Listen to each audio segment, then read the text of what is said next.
Okay, so with Magus, I think probably the greatest weakness of the class is the fact that you're being hunted down by a frog knight everywhere you go. But when it comes to strengths, I'm gonna say you have the best character music in video game history. What's that? Oh, wrong Magus, my bad. Today, we're going to talk about the Magus class for Pathfinder 2nd Edition on today's episode of the Local Disaster Tour Guide.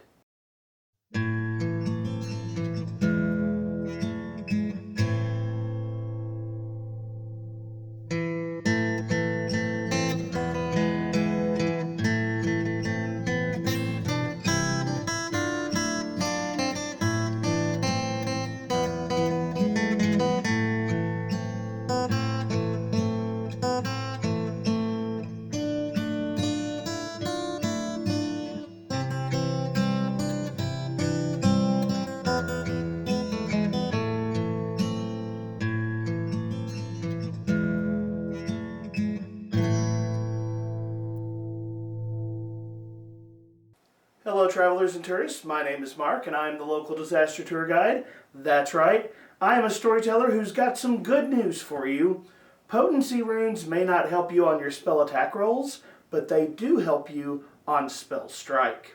Welcome to a journey through the fantastic world of TTRPGs like Pathfinder and Starfinder, and welcome back to Classic Introductions, a series where we take a look at different classes in TTRPGs and ask, what do they have to offer players who might be interested in that class? Today we're taking a look at the Magus or Magus, I tend to say Magus but I'll probably switch up during this video, which is a hybrid class mixing both martial talent and spellcasting to devastating effect. Magus was a class that was dropped in Secrets of Magic, and its primary ability, its most famous ability, is the Spellstrike action, which allows you to charge your weapon with a spell that you know and strike your foe, unleashing both your deadly martial skill and incredible arcane power in a single strike. Magus was a powerhouse class in Pathfinder 1st Edition, and though some people would say that it was scaled back a little bit in its Pathfinder 2e iteration, I will go ahead and say I really love what Paizo delivered with the Magus, and today we're going to take a look at what the Magus has to offer. In particular, in this series, we look at each class through 7 specific questions. Number 1, what is the class role of the Magus? Number 2, how complex is the Magus in play? Number 3, what are the key terms and concepts that you need to be familiar with if you're going to play a Magus? Number 4, what are the strengths of the Magus? Number 5, what are the weaknesses of the Magus? Number 6, what build options does the Magus class offer me? And then finally, number 7, what can I do to get the most out of the Magus in play? As always, I invite anyone watching this video to jump down to the comments section and leave your thoughts, your suggestions, your tips on the Magus class, because I guarantee you there is always still more to learn. Also, there will be links to the Magus class on Archives of Nethys, where you can read up on this class for free, as well as the RPG bot Magus Class Analysis, where you can study some of the Magus class options a little more in depth. I will have both of those linked in the video description in case you would like to check those out. Now allow me to say, the Classic Introduction series is a video series that takes a lot of work. There is a lot more effort that goes into these compared to my normal videos, so if you enjoy this video, please, please, please give me a like, share the video. If you're not subscribed to the channel, I would love if you would become a subscriber. All of these things help the channel to grow and encourage me as a content creator. Additionally, you can check out my free Discord or my Patreon. Both of those will be linked in the video description as well. But with all that out of the way, let's get started. Alright, let's start with the first question for this video, which is, what is the class role of the Magus? And the Magus is an interesting class because it's a meld of 2 different concepts. You can think of it in many ways as a mixture of the fighter and the wizard, or more broadly, of a martial class and a casting class that is combined into a single and oftentimes rather brutal form of offense. The Magus blends martial abilities and spellcasting abilities, and while it doesn't have the pure martial skill of a fighter or the pure spellcasting skill of a wizard, the blend of the two is still very effective. On the spellcasting side of the equation, the Magus is a prepared arcane spellcaster, and if you have seen some of the other videos in the series, we already know what several of those terms mean. Prepared casters are spellcasters who have a great deal of flexibility at the start of the day, choosing whatever spells they think will be most beneficial to them. The Magus has a certain number of spell slots, and they get to go through at the start of the day and say, these are the exact spells that I want to put in those spell slots, and then that's what they have access to for that day. The next day, if they want to switch those spells out, they can totally do so. Now, the downside here is pretty clear. Once a spell is put into a spell slot, it's locked in place, and that's the only spell you can use in that slot for the day. So if a Magus were to prepare the spell Disintegrate and put it into a particular spell slot, then Disintegrate is the only spell they can use with that spell slot, and if they wanted to use Disintegrate more than once, they would have to put it into multiple spell slots to have multiple uses available. In Pathfinder 2e, spellcasters often have flexibility either in preparing spells or casting spells, and the Magus is a class that puts the flexibility in the spell preparation side of the equation. Up next is the Arcane Spellcasting Tradition, which is a description of the spell list that the Magus uses. Essentially, your spells are drawn from the Arcane Spellcasting Tradition, and if you want to dive into the terminology that Pathfinder uses for spellcasting, every tradition of magic draws on particular essences of magic, and for the Arcane Tradition, you get the mind and matter essences, which boil down to arcane magic tends to be really good at affecting the mind or blowing stuff up, and you can probably guess which one of those two the Magus is inclined to specialize in. Now, I will say really quick on the subject of spellcasting that the Magus spellcasting progression is different from most of the spellcasting classes in Pathfinder 2e. Maguses start with a very small number of spell slots, and as they level up, they'll eventually reach a pretty small cap on their number of spell slots, which is 4 spell slots. 2 of the highest level they're capable of casting, and then 2 spell slots of the level directly below that. So, for example, if you have a Magus who has the ability to cast 4th level spells, their cap on spell slots would be 2 4th level spell slots and 2 3rd level spell slots. They wouldn't have anything else below that or above that. As the Magus levels up, those spell slots will increase. So if that Magus were to gain access to 5th level spells, then they would cap at 2 5th level spell slots and 2 4th level spell slots, and those 3rd level spell slots would go away. Now, as prepared casters, they can automatically heighten any spell in their spellbook up to whatever spell slot they have available. So this won't decrease the number of spells that the Magus has access to, but that hard cap of 4 spell slots is a pretty important balancing factor on this class and something you want to be aware of.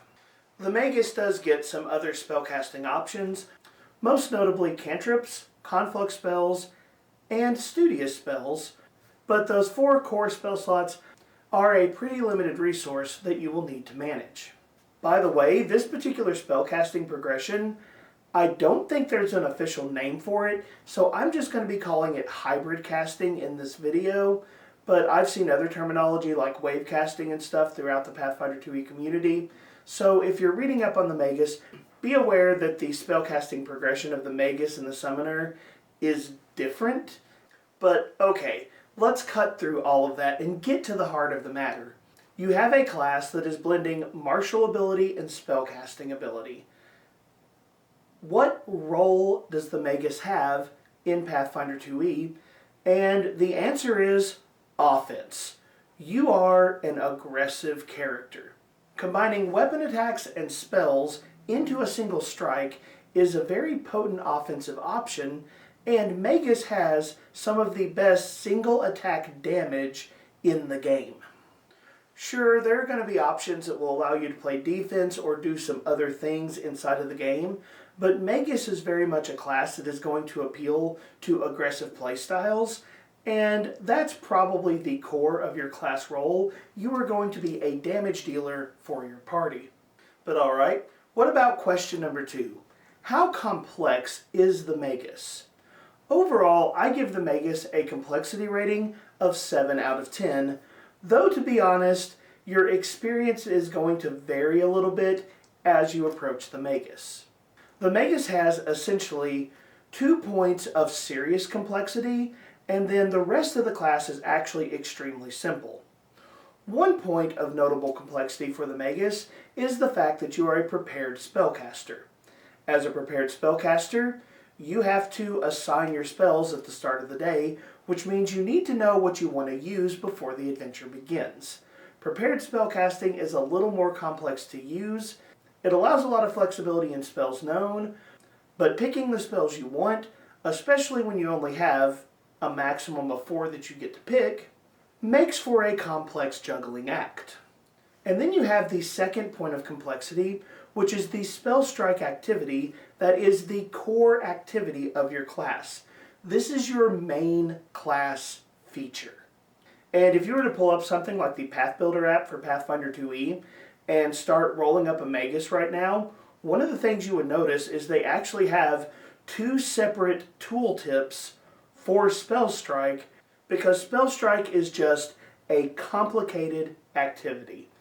There's no way to get around it. Spellstrike has to marry the rules for making a melee attack and making a spell attack and bring them into one place and account for all of the possible variations of those 2 things in an intelligible way. Spellstrike is complicated. But once you get past preparing your spells, and once you get a good grasp on how Spellstrike works, the rest of the Magus is really straightforward and really simple. So at the end of the day, I feel like the Magus has a little bit of a steep learning curve up front, but then once you get used to it, I feel like the Magus is going to flow pretty easily, and this is a class that I think you can pick up relatively quickly compared to a few others, like the Oracle that I did last month. Now, before I leave complexity, another thing to say really quickly is this: please don't let class complexity scare you off from trying a class that you're interested in. I have seen brand new players pick up very complicated classes and do well. Why? Because they were interested. If you are excited about something, if you are interested in something, that excitement and interest is going to motivate you to get past any difficult points in learning the class. So as long as you find something compelling, I say give it a shot. I've seen new players pick up the Oracle and run with it and do well. So yes, the Magus may have some complex things you need to pick up, but this class can be a lot of fun, so if it sounds fun to you, I say give it a shot. Our third question is, what are the key terms or concepts that you need to be familiar with if you want to play a Magus well? Now, one of the things that I really love about Pathfinder 2e is Paizo gives every class a sidebar that highlights some of the most important key terms and key concepts that you want to be familiar with if you're going to play a class. And with the Magus, they give us one key term that we should be familiar with, which is the term stance. Stance is a term that refers to special actions that allow you to enter a combat stance of some kind. So you can only use a stance if you're in combat, and typically a stance will have some kind of requirement that you need to meet in order to use that stance. But essentially, if you meet the requirement, you spend an action, you enter that stance, and then you can remain in that stance indefinitely until something would cause you to drop out of it. Now, the Magus in particular is going to have a stance called Arcane Cascade, and we're going to talk about that more here in a moment, so just hang on to that concept. And with that, we have covered the key terms that Paizo highlights for the Magus, but if you've watched more than one video in the series, you know I'm going to bring up some other stuff at this point, because I do think there's some other concepts that you really need to understand if you're going to approach this particular class. In this case, I'm kind of stealing some content from my fighter and wizard videos, since the Magus is a blend of martial and magical ability. One of the important concepts that you need to be aware of with the Magus is weapon traits. Pretty much every weapon in Pathfinder 2e has a unique set of traits that's going to affect how that weapon works in combat and some of the particular niche uses of that weapon. Since you are playing a martial class, the weapons that you choose and the traits those weapons have a huge impact on your gameplay experience. So one of the things you'll want to read up on if you want to play a Magus is think about the weapons you want to use, look those weapons up, see what their traits are, and see what those traits mean if you decide to use that particular weapon. The other thing that's worth studying is the rules for spellcasting. Magus is still a spellcasting class, and the rules for spellcasting can be found in the core rulebook from pages 297 to 306, and honestly, it's a pretty quick and easy read. Anyone who's playing a spellcaster, I recommend checking those rules out so that you know how spells function, what those rules mean, and you're ready to interpret spells very quickly at the gaming table. So as a Magus, you're going to want to imitate the fighter and the wizard by studying up on weapons and weapon traits and the rules for spellcasting. Now let's talk about some of the special rules for the Magus class that you also want to know, and here's where we get the big one, Spellstrike. This is your core ability. Using Spellstrike and using it well is central to having a good play experience with the Magus. Essentially what you're doing is combining a weapon attack and a spell into a single activity. The specific rules are this. Spellstrike is a 2-action activity that allows you to make a weapon strike and use a spell at the same time. Now the spell that you combine into this attack has a few particular restrictions. First off, the spell that you use must be a spell that you can cast using 1 or 2 actions. So you couldn't use a 3-action spell as part of your Spellstrike. Additionally, the spell that you use must require a spell attack roll of some kind. So, for example, you could use a spell like Produce Flame as part of your Spellstrike, but you couldn't use Fireball because Fireball just calls for a saving throw. Now, there is an important nuance here. Some spells require an attack roll and a saving throw. You can use those with Spellstrike. A good example here is the spell Disintegrate. Since Disintegrate requires a spell attack roll, you can incorporate it into your Spellstrike, and it will function normally as part of that ability. However, all additional effects of any spell incorporated into a Spellstrike still resolve as normal. So if you were to use a spell like Disintegrate, when you get to the Fortitude save portion of that spell, the opponent still has to roll that. Now the cool thing about combining a melee strike and a spell attack into a single activity is you get to use one roll to resolve both effects. So if I put Produce Flame into my sword and strike someone with it, that attack roll covers both aspects of the attack, meaning yes, I can crit both of them at the same time if I am so lucky. Just like the saving throws I mentioned a moment ago, other ancillary effects will also go off whenever you use the spell as part of a spell strike. So for example, a spell like Acid Splash that splashes acid all over the place, that splash would still occur. Meaning, yes, if the spell has splash damage and you're using a melee weapon, you're probably in the splash damage. While it's fairly obvious, it is important to note that the spell strike activity modifies the range of the spell that you're casting so that the spell uses the range of the weapon rather than whatever the normal range of the spell would be. So where the spell Produce Flame could normally be flung at a distance, because you're channeling it into your sword, it's going to use the range of your sword instead. Also important to note, because you're channeling the spell into your weapon, that changes the targets of the spell to whatever the target of your weapon happens to be. So if you were using a spell that normally had multiple targets, it would only have one target for purposes of Spellstrike. That's a lot of stuff to keep up with, but you do get used to it pretty quickly. There are some important restrictions to be aware of when it comes to Spellstrike. First, Spellstrike is reusable. You can Spellstrike repeatedly throughout the day, and as a spellcaster who has access to infinite cantrips, you can use a cantrip like Produce Flame to Spellstrike over and over and over again, but if you use Spellstrike, you must recharge your Spellstrike before you can Spellstrike again. Recharging your Spellstrike takes a single action and allows you to kind of focus your energy so you're able to use it a second time. So be aware that Spellstrike, while it is a repeated use activity, you do have to recharge between uses. Now, recharging Spellstrike can be a bit of an action tax, but you do have one trick up your sleeve that we'll talk about in the build options section called Conflux Spells. Conflux Spells, in addition to their normal effects, also recharge your Spellstrike, so it would be completely valid to use a Spellstrike and then cast a Conflux spell in order to regain your ability to use Spellstrike.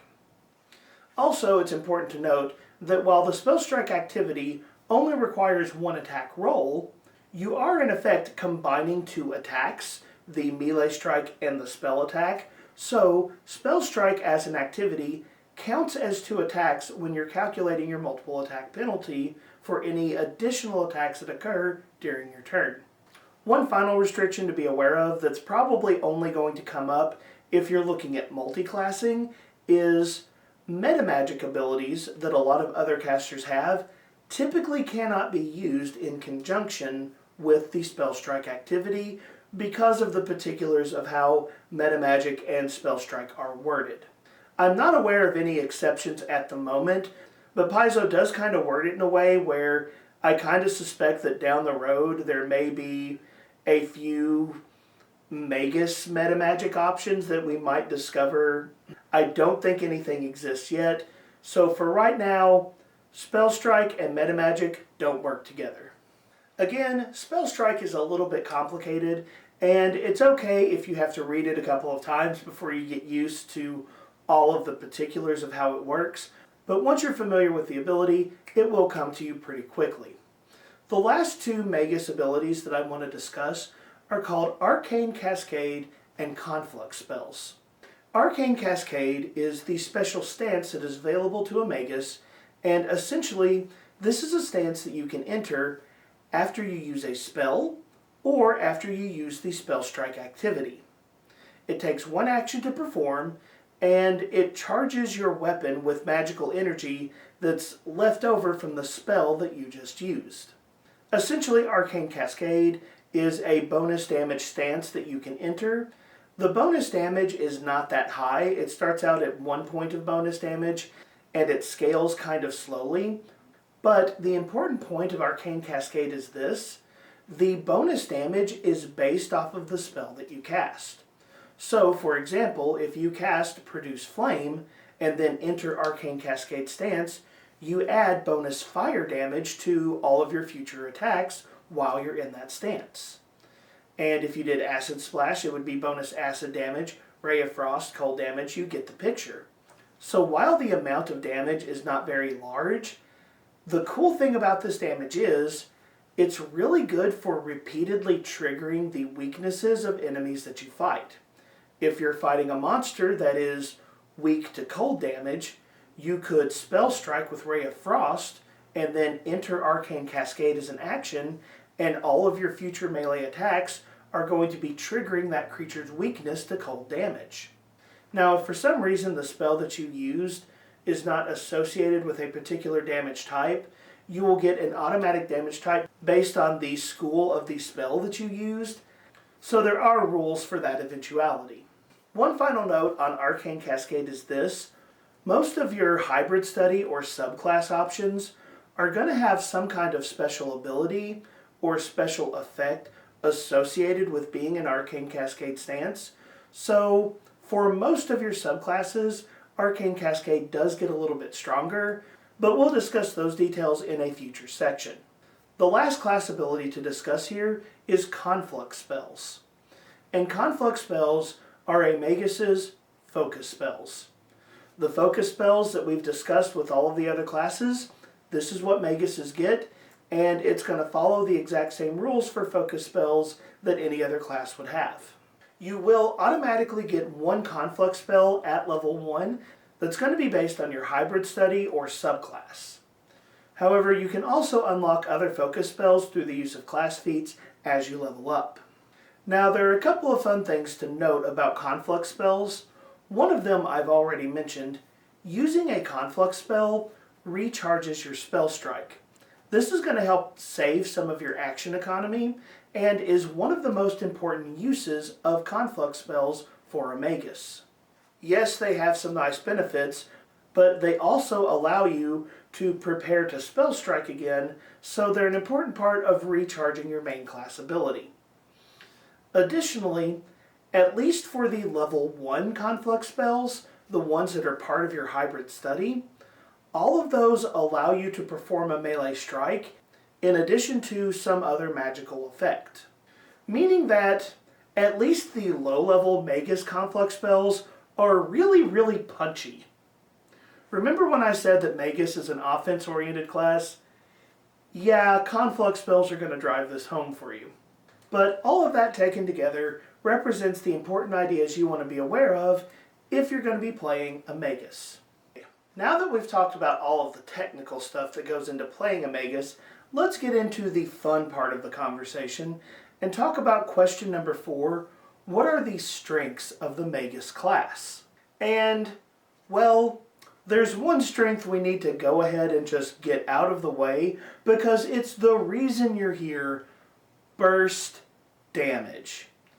You are combining a weapon attack and a spell attack into a single action, and all of those sweet, beautiful damage dice are packed into a single roll. Yes, this is exactly why we are playing this class. Magus has some of the best single target, single strike damage in the game. Their ability to pour an absurd number of damage dice into a single activity is just, it's beautiful, it's amazing, and if you roll a critical hit, it's happiness. There are a few things that will make a Pathfinder player as ridiculously giddy as knowing they get to double the weapon and spell damage against a single target at the end of a spell strike. That is what the Magus lives for. We have seen some other burst damage classes before in this series, a good example being the Swashbuckler, and anything that applies to a burst damage class definitely applies to the Magus. You are looking for those moments where you can land big, devastating, fight-ending hits. Still, the Magus is not a one-trick pony, and it's important when we look at the Magus not just to think of them in terms of those really big turns that they have. There are some other strengths that the Magus can bring to bear, and one of them is, for a martial class, the Magus actually has a very solid skill game. Maguses use intelligence for casting spells. Now, intelligence is not going to be your key ability. Your key ability is going to be strength or dexterity because you are a martial class. But Magus is a class where you are very naturally going to be improving intelligence throughout the course of the game. And you're also probably going to start with a pretty solid intelligence score. That means that the typical Magus is going to start the game trained in approximately half of the skills that the game has to offer. And as you level up, you're going to naturally gain more skills, to say nothing of skill trainings you might pick up from multi-classing or from ancestry feats, things like that. The Magus is actually pretty skilled compared to a lot of your standard combat-oriented classes like the fighter. And that high intelligence means you're also particularly skilled when it comes to any recall knowledge skill checks that you might need to make. It's not hard for a Magus to invest a few skill picks and skills that allow them to recall knowledge about enemies and then quickly and easily identify the weaknesses that those monsters might have. Remember Arcane Cascade earlier? You can know exactly what kind of bonus damage you want against the monster that you're fighting. That's actually pretty easy for you to learn. Also, another subtle strength of the Magus is one that is very easy to overlook. You have some of the best spell diversity in the game. The Arcane spell tradition is the largest spell tradition in Pathfinder 2e. Seriously, the number of spell cards I have to try to sort for that tradition are ridiculous. Some traditions, like the Divine and Primal traditions, are very limited, and the Occult spell tradition, while it is large, often focuses on a fairly narrow range of effects, but the Arcane tradition is incredibly diverse, covers a wide array of different effects and different things you can potentially bring to bear against your opponents. The Arcane spell tradition is incredibly flexible, and that's your spell list.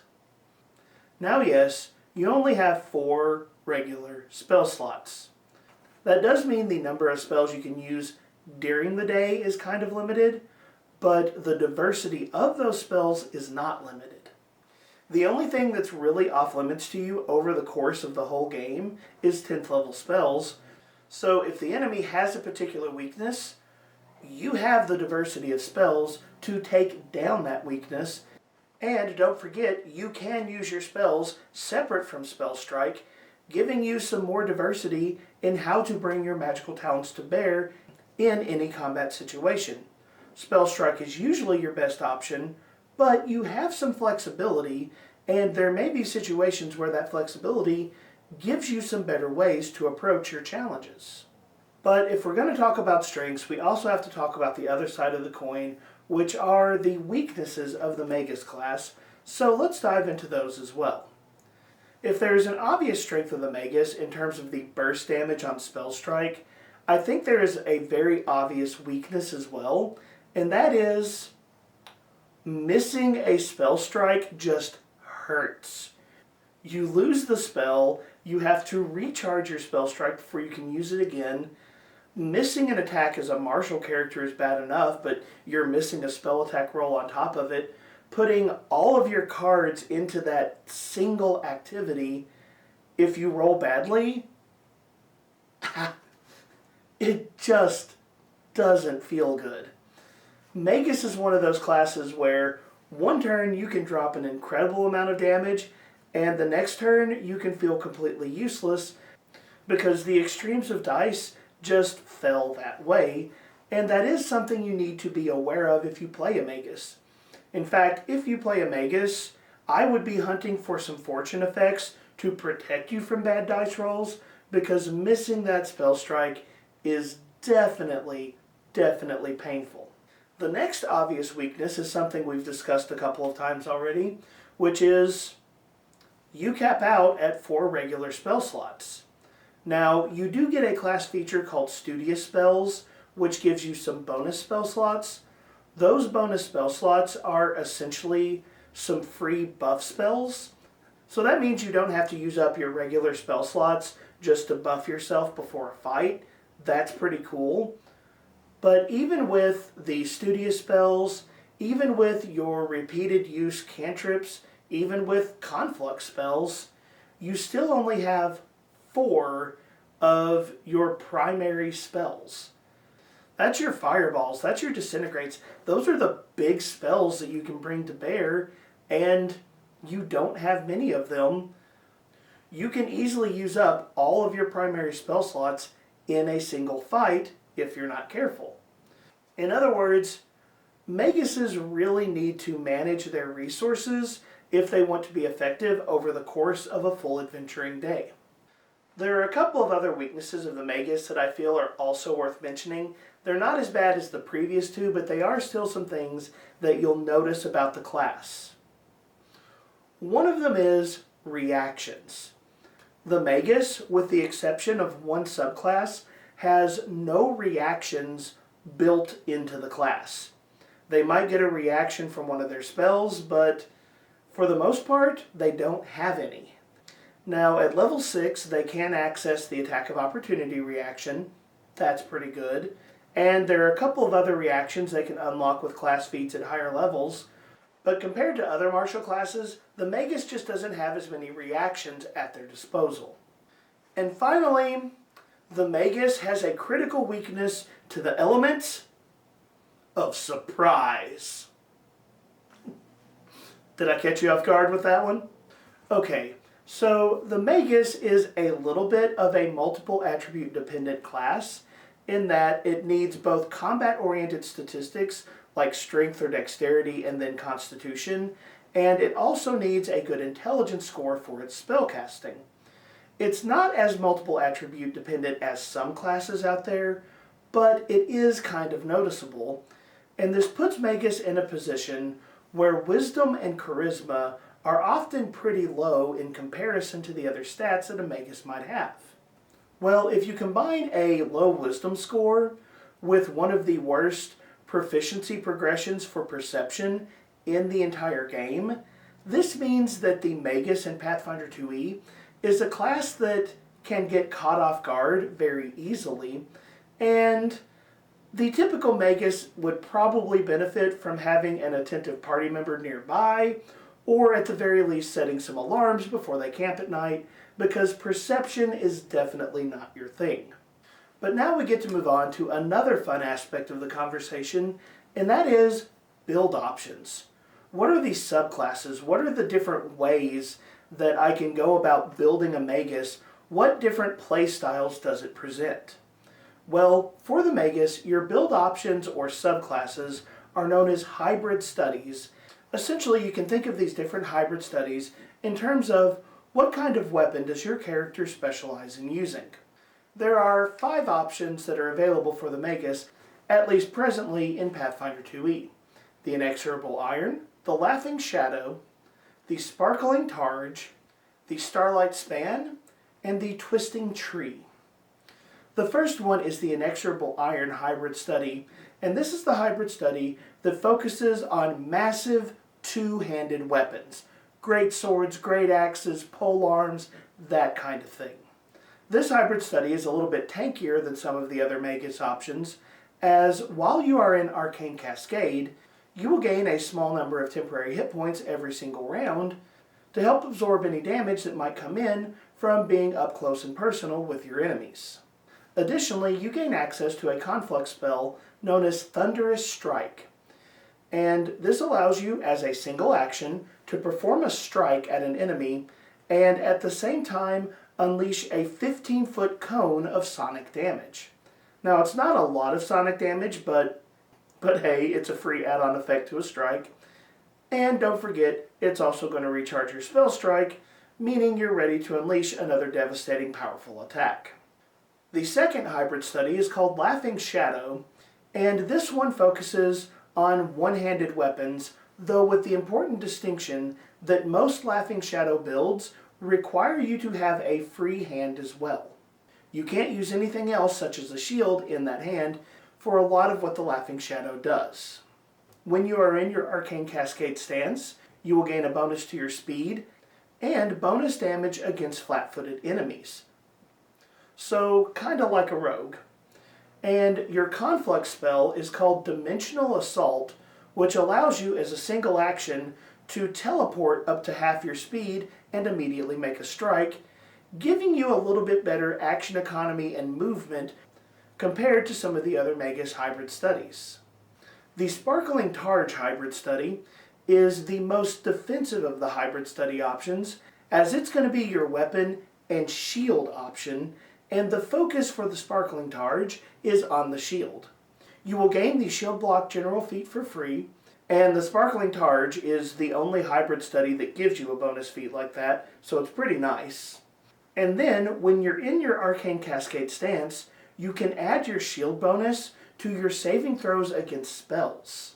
On top of that, you can also use your shield block reaction to absorb damage from spells, meaning you can shield block a fireball. That is awesome. The Conflux spell is pretty predictable here. It's called Shielding Strike, and it's going to allow you to perform a strike and raise your shield at the same time, while also recharging your Spellstrike. Your fourth option is called the Starlight Span, and this is the option that focuses on using your Magus abilities with ranged weapons. So you can use bows, crossbows, thrown weapons, what have you, but essentially you can launch your spell strikes at a distance. Now, it is important to note here that if you are using Spellstrike with a ranged weapon as a Starlight Span, you can only use it out to the first range increment of your weapon, but honestly those tend to be pretty generous, so I don't feel like that is a major limitation for the typical Starlight Span Magus, and even with thrown weapons, you are still getting some good distance between you and your enemy, so it's nice to have. Your Conflux spell as a Starlight Span is called Shooting Star, and it allows you to make a ranged attack roll against an enemy and potentially decrease the benefit they might receive from things like cover. And after you make that strike, you leave this trail of energy through the air, allowing your allies to also benefit from the reduced cover that your enemy has. It's kind of like planting a targeting beacon on your enemy. It's pretty nice. Of course, like all of the other Conflux spells, it also recharges Spellstrike. The final hybrid study is the Twisting Tree hybrid study, which focuses on using a staff in combat. And this one is a little bit complex because it has effects outside of Arcane Cascade, inside of Arcane Cascade, and then you also get your Conflux spell. But we'll break them down. First, when you are wielding a staff, you're going to get to add some traits to your staff based on how you're wielding it, and this just applies all the time. If you're wielding a staff one-handed, you treat it as agile. If you're wielding a staff two-handed, it gains the parry, reach, and trip traits instead. So, as a Twisting Tree Magus, you can go back and forth between one-handed and two-handed use, depending on what's most advantageous to you. Then, if you are in Arcane Cascade, you get an additional ability, which is you can switch your grip from one-handed to two-handed, essentially as a free action, kinda whenever you want. Like, they give you several different examples of when you can switch your grip, but I almost feel like they could have just said, you just can switch your grip whenever you want to, doesn't matter. So essentially, Arcane Cascade is going to allow you to go back and forth between that one-handed and two-handed use very rapidly. Finally, you have your Conflux spell, which is called Spinning Staff, which for a single action allows you to make 2 strikes with your staff, kind of functioning like Flurry of Blows for a monk, but with the important caveat that your strike must be against 2 different enemies. So essentially, you're striking a foe on this side, and on this side, you're taking a shot at them both. And as always, this will recharge your Spellstrike, just like other Conflux spells. So essentially with the Magus, when you're looking at your build options, you want to ask yourself, what kind of weapon do I want my Magus to wield? And then you want to say, okay, which of these hybrid studies is going to support that the best? Laughing Shadow is probably the most flexible of the 5, but all of them have some interesting use cases, and all of them can bring a lot of interesting choices to the battlefield. I don't think there are any bad options here. Let's wrap this video up with the final question, question number 7, how can I get the most out of the Magus? And you can kind of approach this question from 3 different perspectives. The first, and probably most important, is addressing one of the major weaknesses of the Magus, which is you got 4 spell slots. That's a very limited resource, and stretching that resource is a big deal for the class. But what if you had more spell slots? Suddenly, that restriction isn't quite as bad, is it? Anything that you can do to give yourself more spell slots is an immediate and noticeable power boost for a Magus. Now, some of the ways you can do this are pretty predictable. For example, having a magical staff that gives you more spell slots. Congratulations. That's more opportunities to spell strike, and it's going to make you more effective. In fact, the Twisting Tree Magus actually has some pretty neat options for mixing the staff that you fight with and the staff that you cast with into a single incredible item. Gaining access to more spells through items is totally legit for your Magus. However, there's another very powerful option called multi-classing. You see, one of the important things to note about Spellstrike is this: it works with any spell. As long as the spell follows the restrictions that we outlined earlier, you can use it with Spellstrike. It doesn't even have to be an arcane spell. If you are a multi-class spellcaster, as long as your spells from other classes meet the right criteria, you can totally Spellstrike with them. Magus multi-classes extremely well with Wizard and Witch, with intelligence-based psychics, and to a lesser extent, any other spellcasting class in the game. Giving yourself more spell slots is an incredible power boost to the Magus, and something that I think is seriously worth considering. However, the second point I want to make on getting the most out of the Magus is, don't focus so exclusively on those 4 spell slots that you forget about your infinite use options, your cantrips, and your conflux spells. The reality is, spell striking with a cantrip is probably going to be your most common attack.